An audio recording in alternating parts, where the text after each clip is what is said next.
Hindi.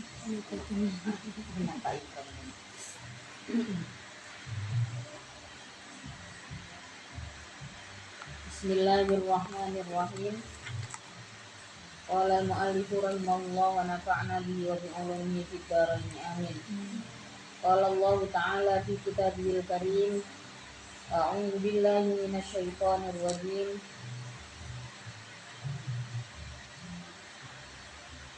Wa idza fa'alu fahishatan qalu wajadna 'alaihi aba'ana. Wa idza fa'alu, dan apabila melakukan siapa alladzina la yu'minun, yang paling dekat itu ya. Wa idza fa'alu, dan apabila melakukan siapa alladzina la yu'minun fahishatan, pada perbuatan buruk. Fahisyah itu perbuatan yang rusak gitu ya. Kasyirki, sebagaimana syirik.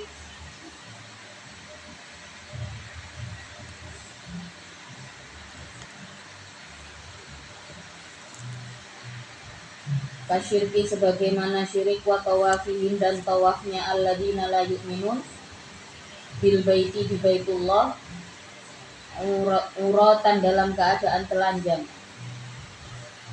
Qailina, dalam keadaan berkata. Siapa fahisyah, siapa alladzina la yu'minun, la natufu, tidak tawaf aku, fi siyabi, di dalam pakaianku,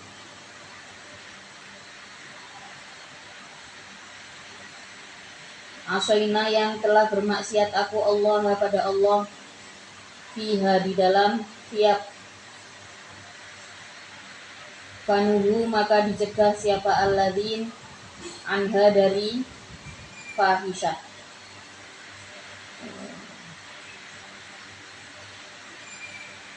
Qalu, maka berkata siapa alladzina la yu'minun, wajadna, menemukan kami, alaihi, atas fahisyah,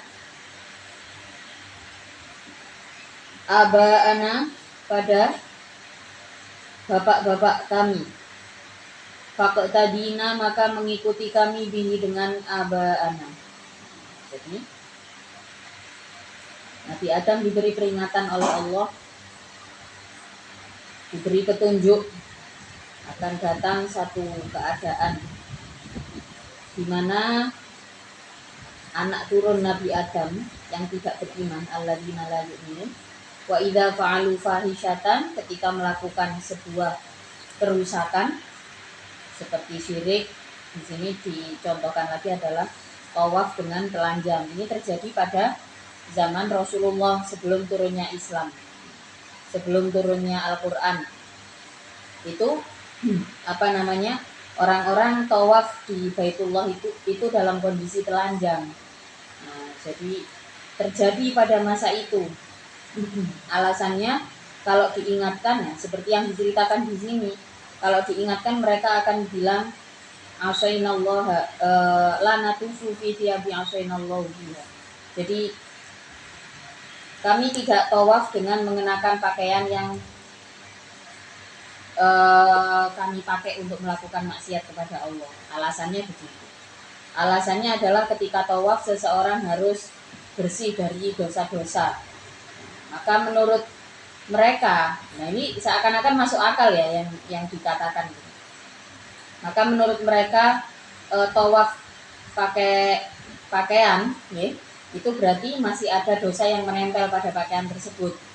Nah, ketika turun Islam, semua itu dihentikan karena ya tidak mungkin, ya, bahkan aurat itu kenapa disebut aurat, ya? Karena di situ mengandung sesuatu yang membuat manusia itu merasa malu. Bahkan di zaman itu dibagi gitu, pada zaman di mana tawaf itu dengan telanjang, ya. Orang laki-laki tawaf di siang hari dalam kondisi telanjang. Mereka hanya menutupi kemaluannya dengan tangan gitu. Sementara yang perempuan tawaf di malam hari. Ini kan menunjukkan sebenarnya ada rasa malu, ya kan? Tapi kondisi, tradisi dan ajaran yang dibentuk itu begitu. Nah, Nabi Adam pada saat turun di bumi itu sudah diperingatkan oleh Allah ya. Ketika mereka melakukan keburukan, mereka akan mengatakan qalu wajadna alaihi abaana. Saya melakukan ini hanya mengikuti pada nenek moyang kami. Kami melakukan ini karena bapak-bapak kami melakukannya. Ketika diingatkan, mereka akan mengatakan hal itu. Sama keburukan di zaman sekarang juga gitu. Ketika diingatkan gitu, ketika satu contoh di Indonesia ini saking luasnya masyarakatnya luas dan bermacam-macam. Bahkan Islam saja macamnya ono piro nggih. Macamnya Islam. Ada orang-orang yang menyebut diri mereka Islam kejawen gitu. Nggak mau loh kenal Allah ya, tapi kenapa tidak mau melaksanakan sholat? Ada, sampai sekarang masih ada orang-orang ini ya. Di Blora itu masih ada. Di mana lagi di suku Jawa ada, suku Sunda juga ada. Mereka kalau ditanya katanya Islam kok tidak melaksanakan sholat gitu ya, mereka akan bilang ini agama kejawen, kami mengikuti agama Nabi Adam. Nah, ini sudah diperingatkan di dalam Al-Quran akan ada kelompok yang seperti ini. Mereka yang tidak beriman, okay, kemudian ketika diingatkan tentang perbuatan buruknya, nah kalau misalkan tidak melakukan sesuatu yang merugikan, maka kita tunjukkan pelan-pelan, okay, Islam yang sebenarnya itu seperti ini, begini, gitu ya. Tapi kalau misalkan sampai merugikan, sampai ke fahisyah gitu, sampai merugikan itu ya terutama merugikan dirinya sendiri ya, nggak mau nutup aurat dan sebagainya. Sampai telanjang gitu. Nah itu maka perlu diperingatkan. Kalau sudah pelanggarannya semakin parah, biasanya ya akan mengatakan begitu ya. Orang atas saya, nenek moyang saya juga melakukan ini kok. Wajadna alaihi abaana. Saya menemukan atau kelompok ini akan mengatakan kami melakukan ini karena mengikuti pendahulu-pendahulu kami. Wallahu adapun Allah itu amara memerintahkan siapa Allah. Nah pada kami biha dengan fahisyah. Aidon lagi. Mereka juga akan mengatakan wallahu amarona biha. Allah memerintahkan ini loh, kok dibilang fahisyah, kok dibilang buruk. Ya, padahal ini adalah perintah Allah. Ya nggak mungkin masa Allah memerintahkan tawaf tanpa mengenakan pakaian, ya? Itu jelas rekayasa manusia. Itu jelas rekayasa manusia. Semua hukum yang disampaikan tanpa ada bukti ilmiahnya ya. Kalau Islam, hukum Islam tentu mengajunya adalah pada Al-Qur'an ya, pada bahkan kitab para ulama juga, fikih juga dalil-dalil implisitnya adalah dari Al-Qur'an dan hadis gitu. Nah, kalau di luar daripada itu kayak yang pernah beberapa waktu lalu ini ya viral ya, ada satu kelompok yang menyatakan diri mereka zaman sekarang itu banyak gus-gusan, banyak yai-yaian gitu ya. Ada namanya siapa, Gus Samsudin itu loh ya, itu kan viral, ditangkap gara-gara apa, dia melakukan ritual jadi di syuting pula ya, dengan ada sesepuh-sesepuhnya ya pakai gamis gitu, jenggotnya panjang tapi ujung-ujungnya warna-warni. Itu dengan santainya mengatakan, oh kalau Islam yang saya bawakan ini bahkan boleh bertukar suami dan istri gitu. Ini jelas kesesatan ya, meresahkan masyarakat dan sebagainya ya. Kita beruntung lah tinggal di negara yang masih julid tapi kadang-kadang itu perlu gitu ya. Akhirnya ditangkaplah ini gus-gusan ini tadi ditangkap gitu. Ya repot juga zaman sekarang, banyak orang yang kelihatannya banyak pengikut, akhirnya dia bikin hukum sendiri gitu. Ini sudah melakukan perilaku fahisyah karena mengarang atau mengarang sendiri hukum Allah loh. Kok iso ngarang hukum yang seperti itu dan pengikutnya banyak. Coba kalau dipikir, jadi kan orang ini tidak tahan diuji sama Allah dengan dengan pelonggaran, tapi dia tidak mau bertumbuh, tidak mau mencari guru yang tepat, akhirnya gurunya sopo setan. Ya, gurunya setan. Udah kamu ngomong apa aja pasti didengerin. Ini yang perlu berhati-hati. Inilah pentingnya kita thalabul ilmi. Orang itu kalau berada di majelis ilmu seperti ini ya, atau meluangkan waktu untuk belajar, untuk membaca itu akan ditakuti oleh setan. Sementara yang hanya terlena dengan, tapi ya balik lagi, walaupun yang dibaca kitab-kitab salaf ya, tapi kalau nggak ada gurunya juga sama, tetap harus ada gurunya.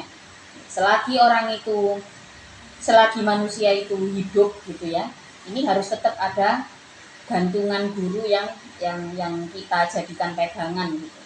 Yang kita jadikan pegangan bisa dengan tawasul. Maka kenapa setiap kali pengajian gitu dimulai dengan Fatihah, kita tawasul ke guru-guru kita, sampai kepada pengarang kitab, dan insya Allah sampai kepada Rasulullah. Ini penting ya, karena ulama warasatul anbiya, ulama itu pewaris para nabi. Dalam hal apa? Otomatis dalam hal keilmuan.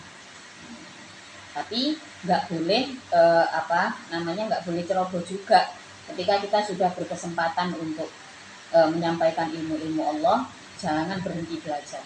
Kalau sampai berhenti mencintai ilmu Allah ya, sampai berhenti berhenti bertumbuh gitu, otomatis yang mengisi ruang-ruang hati kita, yang mengisi otak kita adalah setan. Nauzubillah min dzalik. Kalau sudah begitu, maka pinter itu sebenarnya senjata, tergantung yang pegang ya. Kecerdasan, kepandaian itu senjata. Kalau yang pegang dasar akhlaknya baik ya, ini akan menjadi senjata yang baik. Tapi kalau misalkan dasar akhlaknya buruk ya, sepintar apapun justru akan membahayakan orang lain. Salah-salah nanti membawa pada fahisyah. Alhamdulillah. Wajadna alaihi aba'ana wallahu amarna biha.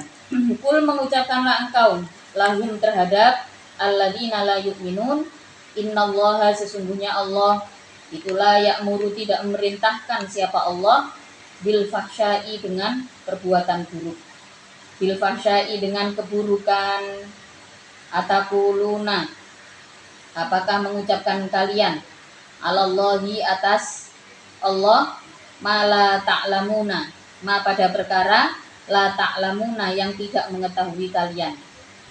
Mengetahui annahu, pada sesungguhnya Allah itu qala, berkata siapa Allah, pada ma. Istifhamu ingkarin, adapun ataquluna 'alallahi ma la ta'lamun, itu istifham ingkari.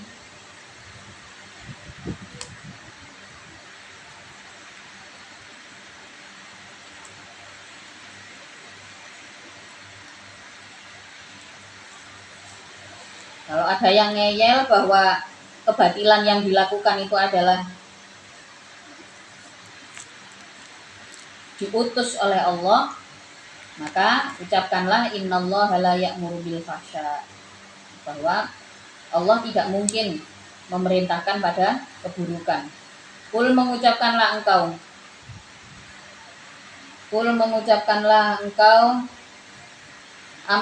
amaro, memerintahkan, amaro, memberi perintah siapa, Robbi, Tuhanku, bil qisti, dengan adil.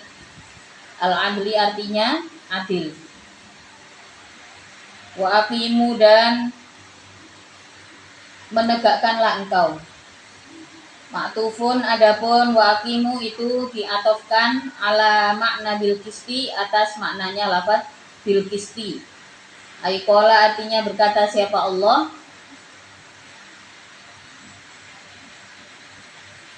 situ adillah engkau. Wa aqimu, dan menegakkanlah engkau.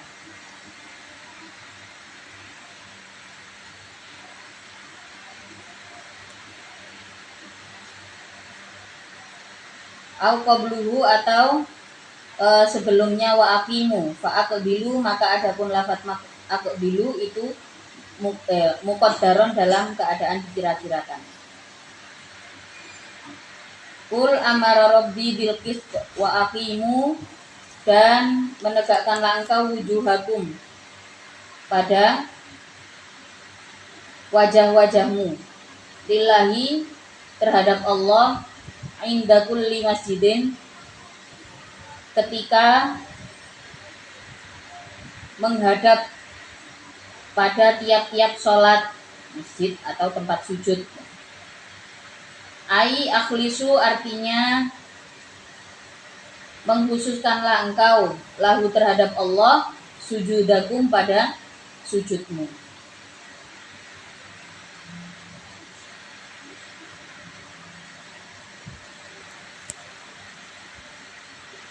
Amara rabbi bil qist. Allah memerintahkan kita untuk berlaku adil. Berlaku adil tentu saja di sini dalam segi hukum ya. Wa aqimu wujuhakum inda kulli masjid, dan diperintahkan selain adil, ya, di saat sholat kita menghadap sepenuhnya kepada Allah. Wada'u, dan berdoalah engkau pada Allah. A'budu artinya beribadahlah engkau pada Allah. Mukhlisina dalam keadaan yang ikhlas lahu karena Allah, ad-dina pada agama Allah.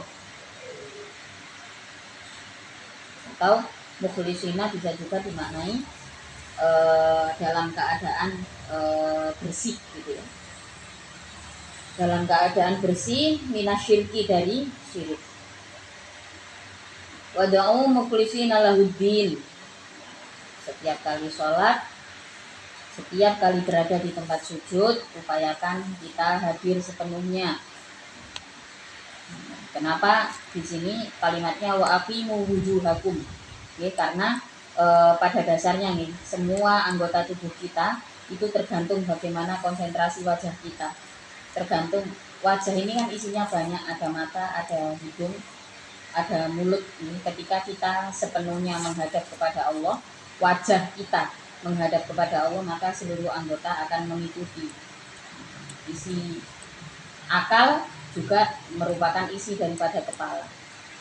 Jadi wajah itu adalah anggota yang berada di kepala, yang otomatis dia menjadi nakoda bagi seluruh tubuh kita.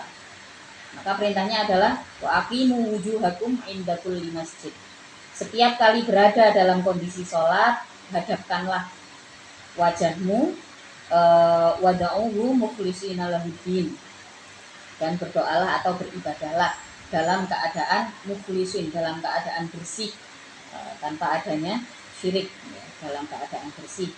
Jadi sebelum sholat baca syahadat dulu, ya. Nah, itu sebelum niat ya, sebelum niat sholat baca syahadat, baca istighfar gitu. Supaya apa? Supaya sholat kita bisa terarah, bisa bisa hadir sepenuhnya, bisa khudu itu ya mindfulness gitu ya. Kita sholat, kita sadar dalam kondisi sholat, itu penting. Berikutnya kama bada'a, sebagaimana dijadikan, sebagaimana menjadikan siapa Allah. Kama bada'a, sebagaimana menjadikan siapa Allah pada kalian. Kholaqo artinya menjadikan siapa Allah pada kalian. Walam takunu, dan tidak ada kalian itu syai'an, sesuatu.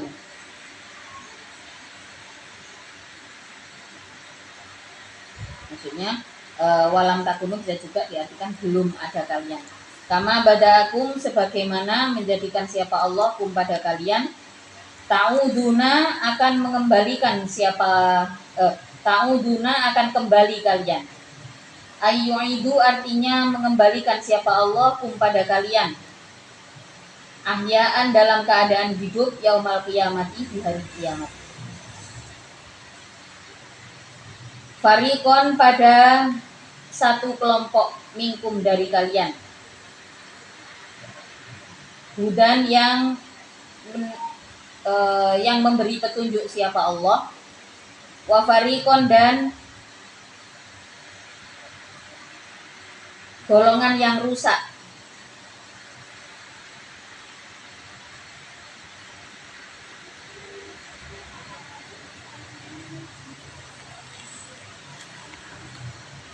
Hakko benar, fariqon hada wa fariqon.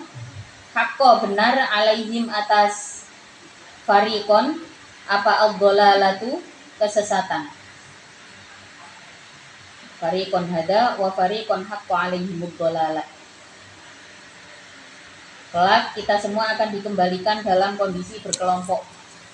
Ada kelompok yang diberikan petunjuk, fariqon hada wa fariqon haqqo alaihim ad-dhalalah, dan kelompok yang benar-benar tersesat. Innahum sesungguhnya fariq itu ittaqadu mengambil siapa fariq asyayatin pada setan-setan, aulia pada penolong min dunillahi dari selain Allah. Nah, kelompok yang kedua ini, kelompok yang sesat ini adalah orang-orang yang mengambil setan sebagai kekasihnya, sebagai penolongnya. Mudah-mudahan kita selamat ya dari pertolongan setan. Kadang-kadang ya setan itu nek nolong ya halus caranya. Ini memang setan itu cerdik. Setan itu adalah satu entitas yang tidak akan yang umurnya paling panjang. Jadi ya kira-kira setan yang dulu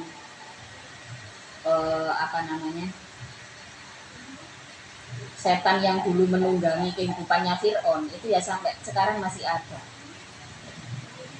Setan yang, maka ya kalau ditanya soal pengalaman kerja ya setan pengalamannya luar biasa. Jadi kita sebenarnya sebagai manusia itu kita nggak punya alasan untuk bodoh, untuk menjadi bodoh, karena dikatakan oleh Allah musuh yang nyata adalah setan. Nah kalau kita mengukur ya apa pengalaman setan juga menungso sudah berabad-abad. Jadi ya kalau kita pengen menang dari setan ya harus berilmu, harus berpegang pada ilmu Allah, harus beribadah kepada Allah. Kita berpegang kepada Allah supaya bisa mengalahkan setan.